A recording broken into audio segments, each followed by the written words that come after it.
Après ces choses, Dieu mit Abraham à l'épreuve et lui dit, « Abraham ?» Et il répondit, « Me voici. » Dieu dit, « Prends ton fils, ton unique, celui que tu aimes, Isaac.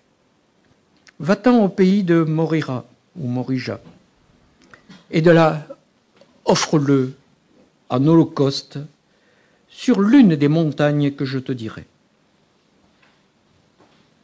Abraham se leva de bon matin, sella son âne, prit avec lui 2 serviteurs et son fils Isaac. Il fendit du bois pour l'holocauste et partit pour aller au lieu que Dieu lui avait dit. Le 3e jour, Abraham, levant les yeux, vit le lieu de loin. Et Abraham dit à ses serviteurs, « Restez ici avec l'âne. Moi et le jeune homme, nous irons jusque-là pour adorer, et nous reviendrons auprès de vous. » Abraham prit le bois pour l'holocauste, le chargea sur son fils Isaac, et portant dans sa main le feu et le couteau. Et ils marchèrent tous deux ensemble. Alors Isaac, parlant à Abraham, son père, dit, « Mon père. » Et il répondit, « Me voici, mon fils. » Isaac reprit, « Voici le feu et le bois, mais où est l'agneau pour l'holocauste ?» Abraham répondit, « Mon fils, Dieu se pourvoira lui-même de l'agneau pour l'holocauste. » Et ils marchèrent tous les deux ensemble. Lorsqu'ils furent arrivés au lieu que Dieu lui avait dit, Abraham y éleva un autel, il rangea le bois, et il lia son fils Isaac et le mit sur l'autel, par-dessus le bois. Puis Abraham étendit la main et prit le couteau pour égorger son fils. Alors l'ange de l'Éternel l'appela des cieux et dit, « Abraham, Abraham !» Et il répondit, « Me voici. »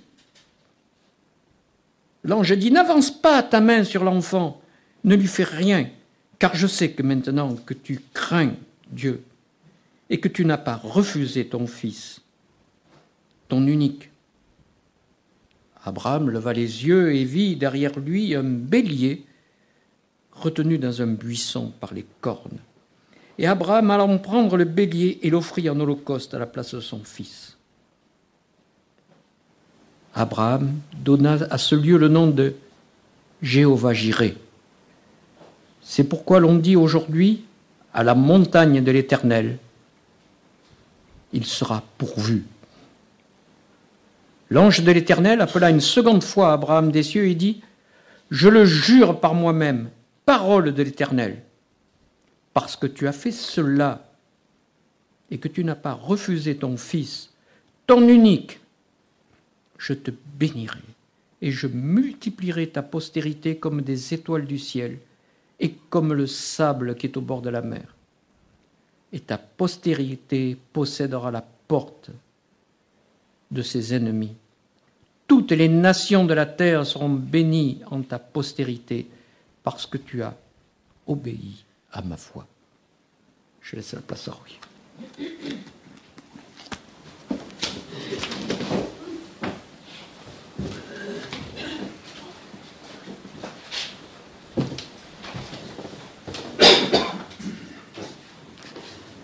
Merci, Jean-Pierre.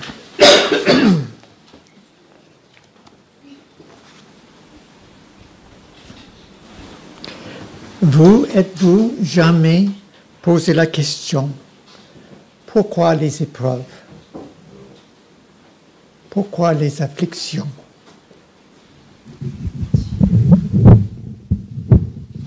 Merci. On va voir si ça va mieux. Pourquoi les afflictions?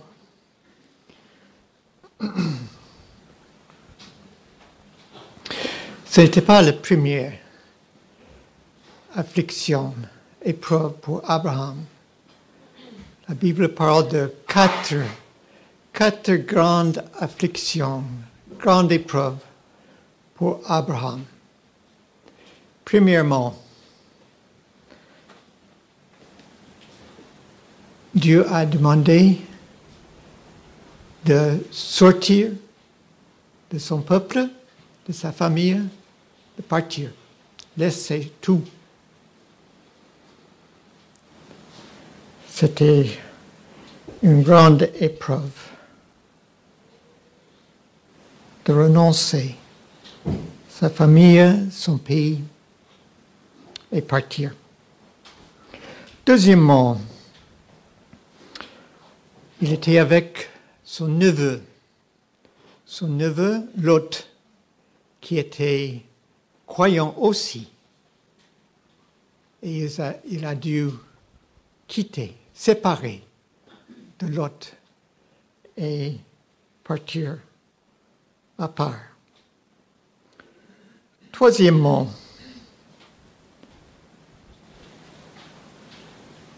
son fils Ismaël, qu'il a aimé beaucoup. C'est Sarah qui n'a pas pu avoir les enfants, elle a donné à son mari son esclave.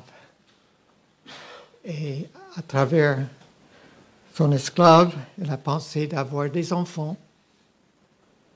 Mais quand l'esclave est devenue enceinte, elle a méprisé Sarah.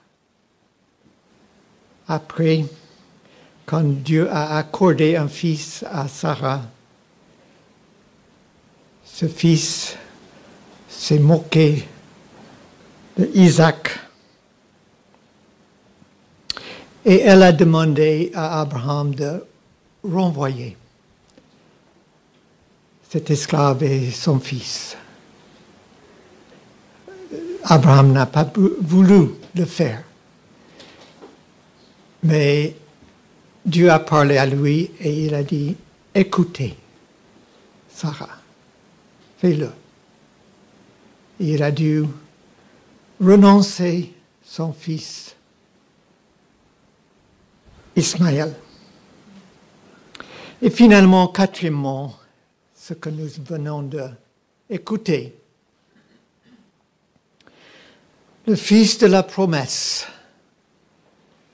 Tout dépend de lui, l'avenir de cette famille. Dieu a demandé de sacrifier Isaac. Et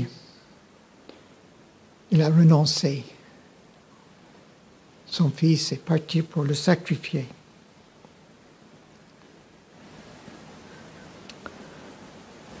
Peut-être nous avons un élément de réponse de pourquoi les épreuves. Dans le psaume 55, 20, qui dit « Car il n'y a point en eux de changement, et ils ne craignent point Dieu. » Pas d'épreuve, pas de changement, pas de crainte de Dieu. Souvent, ces choses vont ensemble.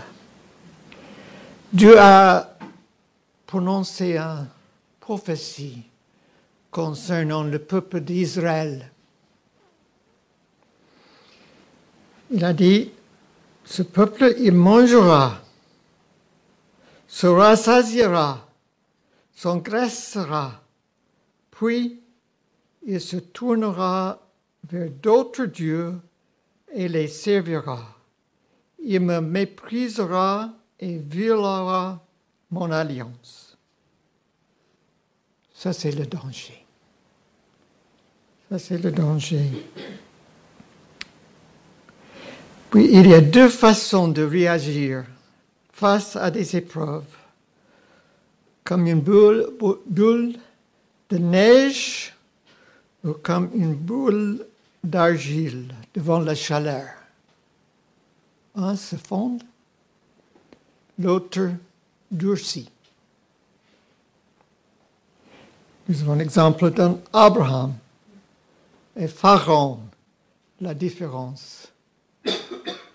Les musulmans disent, l'islam dit que Abraham était le premier musulman. Même s'il est né des centaines d'années avant l'islam. Parce que l'islam veut dire soumission. Et Abraham était un exemple parfait de la soumission et de la foi.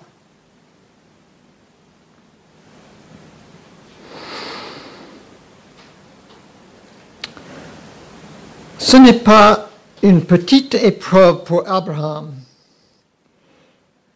Comme j'ai dit, tout dépend sur Isaac. Il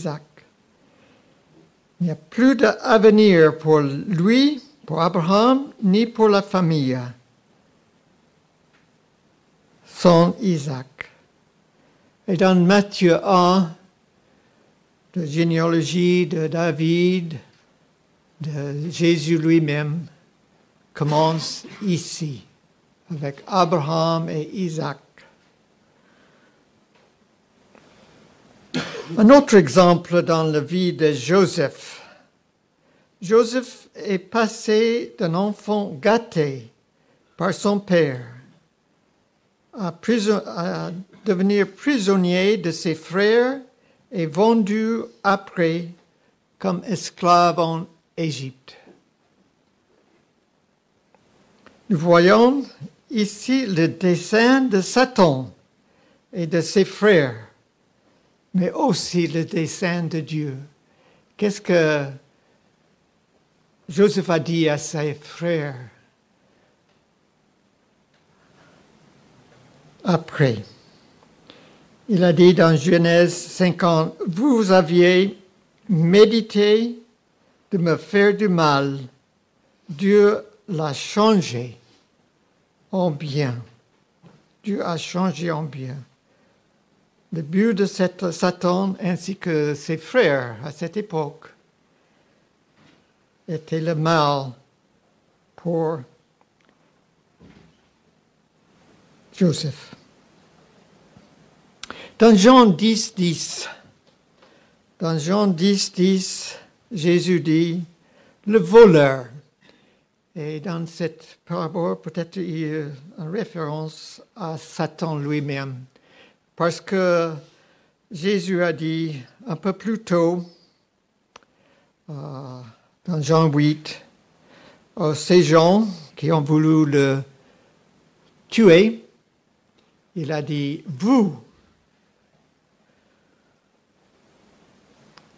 vous avez pour père le diable et vous voulez accomplir les désirs de votre père.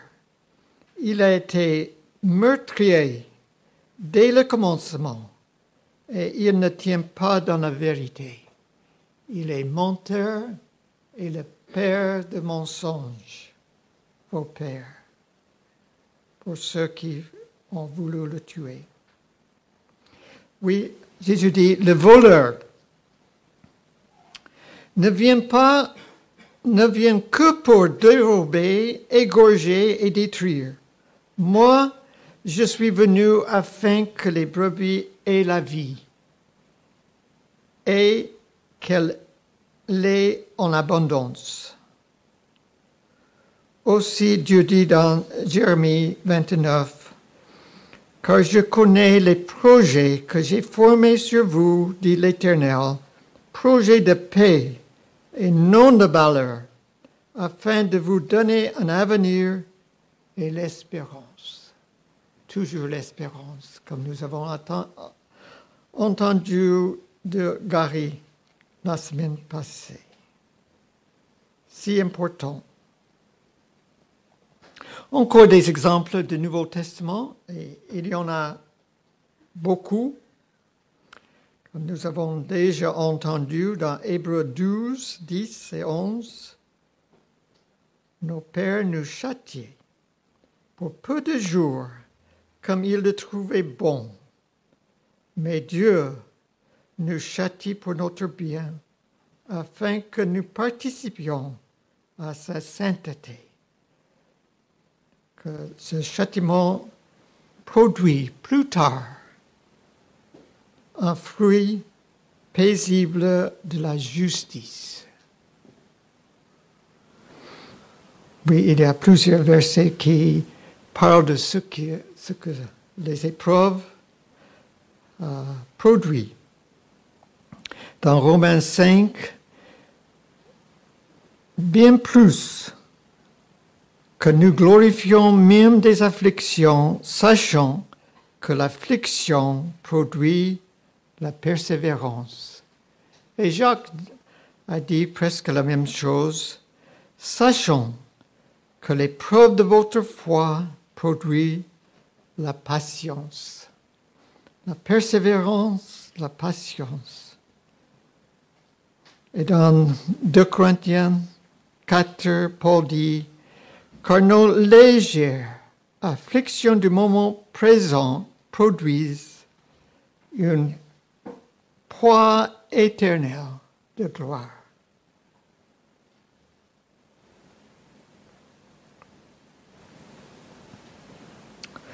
Apôtre Pierre dit dans 1 Pierre 1, c'est là ce que fait votre joie, quoique maintenant, puisqu'il le faut, vous soyez attristés pour un peu de temps par diverses épreuves, afin que l'épreuve de votre foi, plus précieuse que l'or,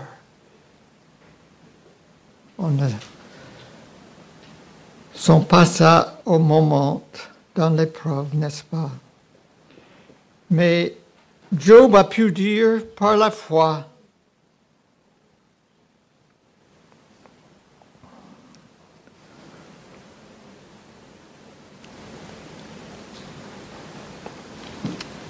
et s'il m'éprouvait, je sortirai pur comme l'or.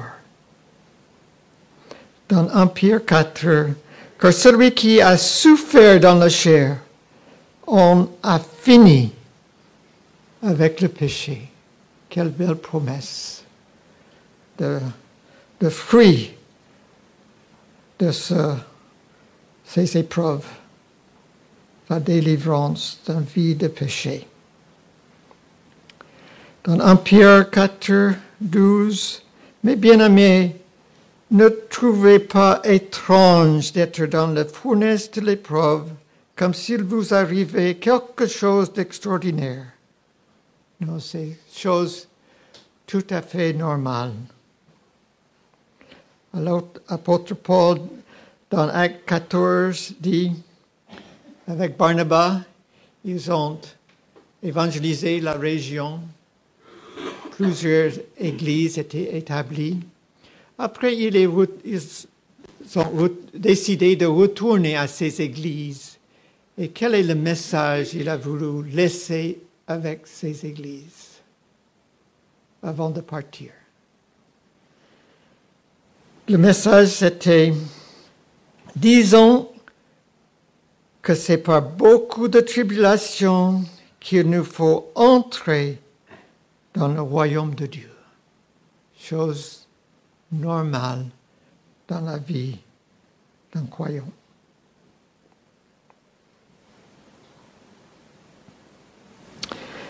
Philippiens 1, 29. Il vous a fait la grâce, Dieu vous avait fait la grâce par rapport à Christ, non seulement de croire en lui, il a fait la grâce que vous croyez en lui. C'est une grâce, mais aussi une grâce pour souffrir pour lui. En Thessaloniciens 3, afin que personne ne soit ébranlé au milieu des afflictions présentes, car vous savez vous-même que nous sommes destinés à cela. Notre destin, les souffrances, les épreuves.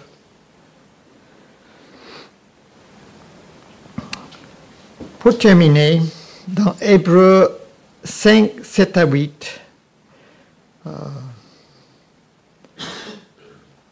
en parlant de Jésus, c'est lui qui, dans les jours de sa chair, a présenté avec de grands cris et avec larmes des prières et des supplications à celui qui pouvait le sauver de la mort. Et il a été exaucé à cause de sa piété. Exaucé. Mais vous disiez, il n'était pas épargné de la croix. Sa prière n'était pas exaucée. Oui, c'était exaucé. Parce qu'il y avait deux parties de cette prière dans le jardin. Deux parties. Premièrement, s'il est possible que cette coupe s'éloigne de moi, la croix, si c'est possible. Mais il y a une deuxième partie. Et la deuxième partie termine avec une pleine récompense. C'était toutefois non pas ce que je veux, mais ce que tu veux.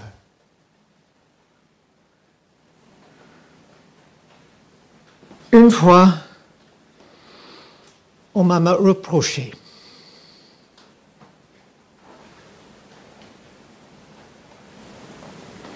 Joseph et moi, nous avons prié pour une malade,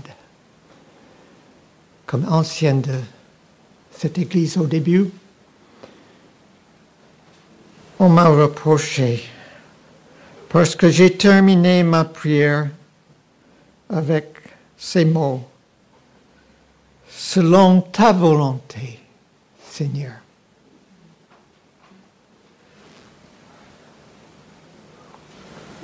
On m'a dit que j'ai semé de doutes quand j'ai dit cela, car il les a traités. Assuré, confiant, que la guérison était la volonté de Dieu. Je n'ai rien dit au moment, mais après, on réfléchit sur cela. J'aurais pu dire, mais moi, je ne suis pas omniscient. Je ne suis pas omniscient. Comme Jésus,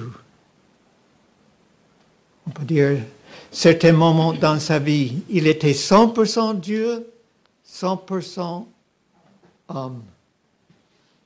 Mais dans certains moments dans sa vie, il semble qu'il n'était pas omniscient. Il ne sait pas tout. Qu'est-ce qu'il a dit concernant son retour? Personne ne sait. Ni le Fils, que le Père sait son retour. Est-ce qu'il était omniscient? Il a vidé certains attributs de sa divinité. Pour un moment, quand il était dans le jardin, quand il a prié cette prière, il semble qu'il n'était pas omniscient quand il a dit « Si c'est possible, non pas ce que je veux, mais ce que tu veux, Père. » Non, nous ne sommes pas omniscients, pas du tout. On ne peut pas savoir. Mais ce que nous savons, la volonté de Dieu est toujours la meilleure chose pour nous tous. Comme Paul dit dans Romains 12, afin que vous discerniez quelle est la volonté de Dieu, ce qui est bon, agréable et parfait. Je vais donner deux passages.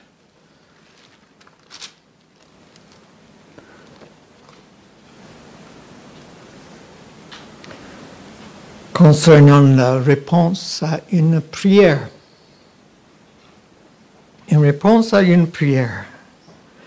Dans 2 Chroniques 32, 24.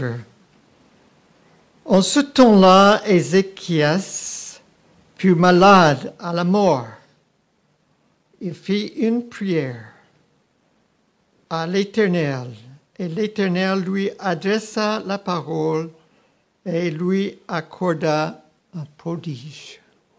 Il a guéri. Mais après, mais Ézéchias ne répondit point au bienfait qu'il avait reçu, car son cœur s'éleva, et la colère de l'Éternel fut sur lui, sur Juda et sur Jérusalem.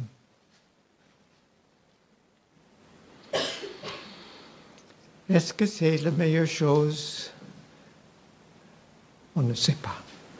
Mais en tout cas, aussi un autre verset dans le psaume qui dit « Il, c'est-à-dire Dieu, leur accorda ce qu'il a demandé, puis il envoya le dépérissement dans leur corps. » Pourquoi ça?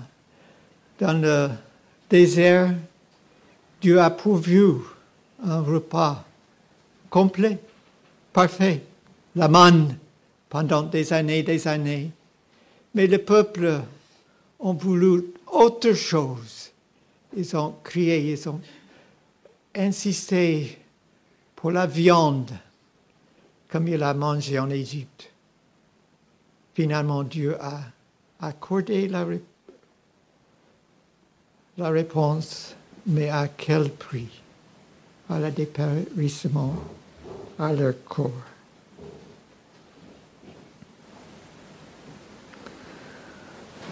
Peut-être des fois, c'est mieux de ne pas insister trop selon notre désir, mais plutôt sur sa volonté.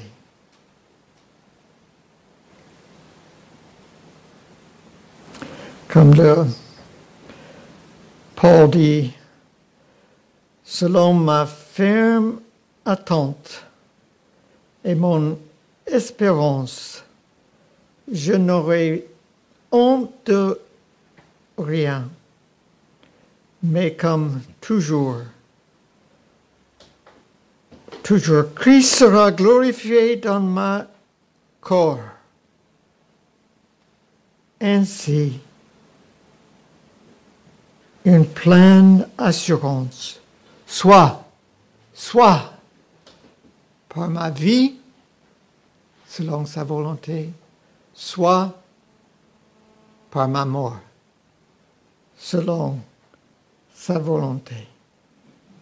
Nous ne prêchons pas un évangile de la prospérité en disant que tous nos besoins physiques, matériels et sociaux seront automatiquement accordés selon notre foi.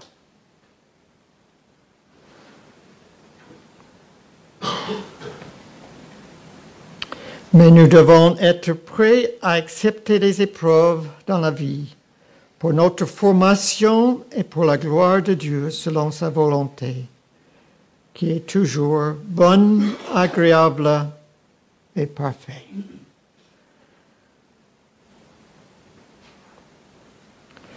Deux choses pour terminer. Nous devons recevoir les épreuves comme Jésus a fait dans le jardin. Comment a-t-il reçu Judas quand il est venu pour le trahir? Qu'est-ce qu'il a dit? Mon ami.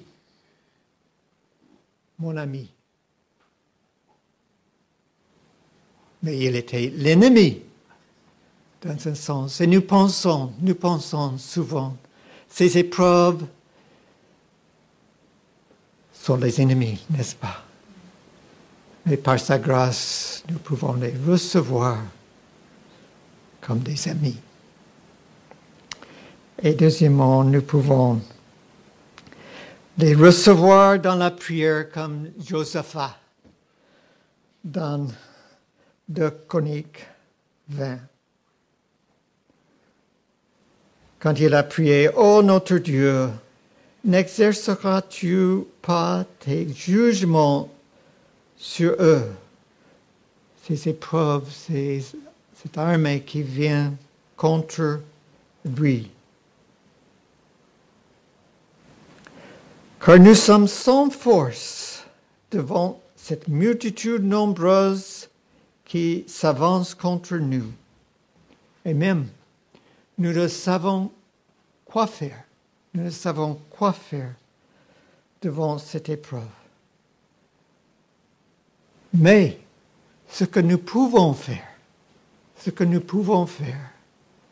mais nos yeux sont sur toi. Nos yeux sont sur toi. Comme Romains 8, mais si nous espérons ce que nous ne voyons pas, nous attendons avec persévérance. Une bonne définition de l'espérance, de la foi, d'attendre avec persévérance par sa grâce. Chantons le cantique. Je m'excuse si c'est pas trop très connu. C'est le cantique à toi la gloire pour triompher dans les combats. Troisièmement, soumission à ces épreuves. La foi, la prière et troisièmement, la parole pour triompher dans le combat. La foi vient de ce qu'on entend et ce qu'on entend vient de la parole de Dieu. Troisièmement, cette parole, chantons.